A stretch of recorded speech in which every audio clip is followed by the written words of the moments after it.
कहा जाता है आज से लगभग 2400 वर्ष पूर्व भारत की इसी धरती पर एक महान आचार्य चाणक्य ने घोषणा की थी कि जो राष्ट्र शास्त्र पढ़ना छोड़ देगा वह समाप्त हो जाएगा। ऐसा क्यों कहा था आचार्य चाणक्य ने?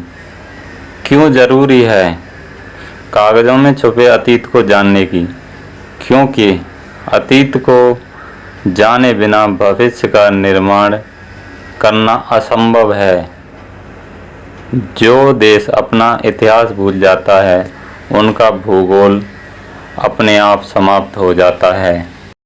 पिछली कई सदियों से हमने अपने इतिहास की ज़मीनें लावारिस छोड़ रखी हैं। ना हम उनकी तरफ जाते हैं, ना देखते हैं, ना परवाह करते हैं कि हमारे बाप दादे की ज़मीनों में कौन सी फसल बोई जा रही है और वो फसल कौन बो रहा है और किस नियति से बो रहा है, किस बदनीयति से बो रहा है। कहीं ऐसा तो नहीं हमारी उपेक्षा शैतानी ताकतों के लिए मुंह मांगी मुराद बन जाए। उन्होंने महाराणा प्रताप पृथ्वीराज चौहान की जमीन में कलंक के बीज बो दिए। बिल्कुल यही हुआ। तभी तो हमारा दिमाग इस हद तक खराब कर दिया गया कि अचानक हमारी वर्णमाला की किताब में ग से गणेश की जगह ग से गधा लिख दिया और हमारे माथे पर कोई बल तक नहीं पड़ा। हमारे घर तक आने वाली सड़कों के नाम किसी अकबर, हुमायूं और जहांगीर जैसे डकैत के नाम पर रख दिए गए और हम रिबन काटते हुए नेताओं को देखते रहे और तालियां बजाते रहे। अचानक नेगेटिव बदली। क्या यही आदर्श राज्य है? आदर्श राज्य कैसा होता है? जैसा अकबर का था? अच्छा, तो राम राज्य क्या था? वह आदर्श राज्य नहीं था। अकबर के राज्य में हजारों किसानों को जजिया न देने के लिए फांसी पर लटका दिया गया था। क्या यही आदर्श राज्य में होता है? ये तो ढोल बजाकर बता दिया गया था कि अकबर ने जजिया माफ़ कर दिया। माफ़ी से पहले जजिया का खूनी इतिहास कभी नहीं पढ़ाया गया और उसी अकबर ने गैर मुस्लिमों पर जजिया लगा दिया था, ये भी कभी नहीं पढ़ाया गया। चित्तौड़गढ़ में 30,000 नागरिकों को जिहाद के नाम पर काट डालने वाला आदर्श राजा था। आगरे के किले के सामने मीना बाजार लगवाने वाला जिल्ले-ए-इलाही था। जिल्ले-ए-इलाही माना खुदा की परछाई। कौन सा खुदा है जिसकी परछाई इतनी काली होती है? मुझे अफसोस होता है कुछ मुसलमान भाई मुगलों की तरफ उठने वाली उंगली को इस्लाम की तरफ उठने वाली उंगली समझ लेते हैं और उसके खिलाफ हो जाते हैं।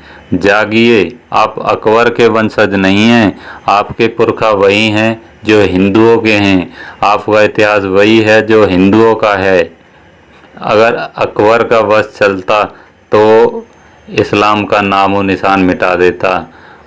उसका वश चलता तो वो इस्लाम को जड़ से उखाड़ कर फेंक देता। हीरो और विलन जाति पाति से उठकर चुनने चाहिए। रावण कौन था? रावण एक ब्राह्मण था। कभी किसी ब्राह्मण को रावण की पूजा करते हुए देखा है? हम इसलिए रावण को हीरो बना दें कि वह हमारी जाति का था? हम इतना नहीं सोचते। रावण एक खलनायक था। हम हर वर्ष दशहरे में उसका पुतला फूंक देते हैं। हम क्या, हमारे समाज के सभी लोग यही करते हैं। नायक और खलनायक सोच समझ के चुनते हैं।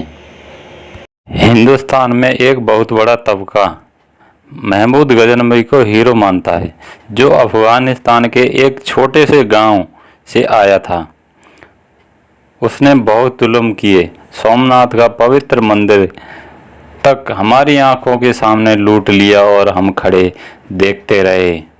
होना तो ये चाहिए था अफगानिस्तान गजनवी को शूरवीर मानता और उसका नाम के इमारतें बनवाता, लेकिन सच यह है कि अफगानिस्तान के इतिहास में गजनवी के लिए कोई जगह नहीं है। इसका जिक्र बड़ी मुश्किल से मिलता है। अफगानिस्तान के मुसलमानों ने हिंदुओं के मंदिर लूटने वाले नालायक औलाद को बेदखल कर दिया। दूसरी तरफ इतिहास में जगह दी कनिष्क को दिया। कुश वंश में जन्मा भारतवर्ष का एक महान बौद्ध राजा था। अफगानिस्तान में कनिष्क के नाम पर होटल हैं, इमारत हैं, जबकि मुसलमान देश है। यही तो बात है। हीरो चुनते समय हिंदू मुसलमान बुद्ध नहीं देखा जाता, चरित्र देखा जाता है। अफगानिस्तान ने पूजा बदली पर अपनी संस्कृति नहीं बदली। वो भारत के पूर्वजों को अपना ही पूर्वज मानते हैं। इससे सिद्ध होता है धर्मांतरण के साथ साथ राष्ट्रांतरण होना कितना जरूरी है। एक और मुस्लिम देश है इंडोनेशिया, जहां 87% मुसलमान हैं, जहां रामलीला बड़े ही धूमधाम से मनाई जाती है। देखने वाले देखते ही रह जाते हैं। इंडोनेशिया में राम को अपना पूर्वज मानते हैं। उन्हें इस बात से कोई फर्क नहीं पड़ता कि उनके घरों में रामचरितमानस की जगह कुरान रखा हुआ है।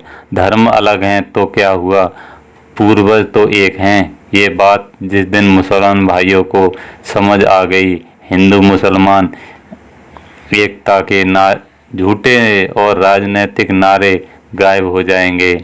सचमुच मन के धरातल पर, आत्मा के धरातल पर एक हो जाएंगे। कहते हैं मुगलों के राज में 200 वर्ष तक कोई अत्याचार नहीं हुआ था। ये किसी ने नहीं बताया। ग्वालियर के किले में मुगलों की तरफ उठने वाली आंखों में जलता सरिया घोंप दिया जाता था तो बगावत की हिम्मत कौन करता। और ग्वालियर कोई अकेला किला नहीं था। मुगलों के शासन में ऐसे हजारों अत्याचार जो हिटलर को भी शर्मिंदा कर देते हैं।